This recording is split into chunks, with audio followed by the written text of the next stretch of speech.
আসন্ন ত্রয়োদশ জাতীয় সংসদ নির্বাচনকে সামনে রেখে রাষ্ট্রীয় প্রস্তুতির এক গুরুত্বপূর্ণ অধ্যায়ে পৌঁছেছে বাংলাদেশ।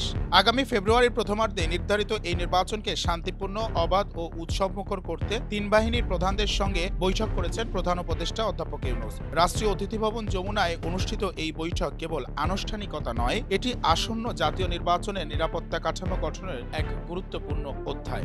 বৈঠকে সেনাবাহিনীর জেনারেল ওয়াকারুজ্জামান, নৌবাহিনীর প্রধান অ্যাডমিরাল মোহাম্মদ নাজমুল হাসান এবং বিমান বাহিনীর প্রধান air chief marshal Hasan Mahmud খানের সঙ্গে উপস্থিত ছিলেন জাতীয় নিরাপত্তা উপদেষ্টা খলিলুর রহমান। প্রধান উপদেষ্টা তিন বাহিনীকে নির্দেশনা দেন যাতে নির্বাচনের সময় দেশে নিরবচ্ছিন্ন নিরাপত্তা নিশ্চিত করা যায়। তিনি বলেন, অন্তর্বর্তী সরকার প্রতিশ্রুতিবদ্ধ, এই নির্বাচন হবে নিরপেক্ষ ও শান্তিপূর্ণ, যেখানে জনগণের ভোটাধিকার পূর্ণভাবে নিশ্চিত করা হবে। প্রধান উপদেষ্টা বাহিনীর সদস্যদের বিগত ১৫ মাসের কঠোর পরিশ্রমের প্রশংসা করেন এবং নির্বাচনী দায়িত্বে সর্বোচ্চ সতর্কতা বজায় রাখার আহ্বান জানান। বৈঠকে জানানো হয়, নির্বাচনে প্রায় ৯০,০০০ সেনা সদস্য, নৌবাহিনীর ২৫০০ সদস্য এবং বিমান বাহিনীর ১৫০০ সদস্য মোতায়েন থাকবে।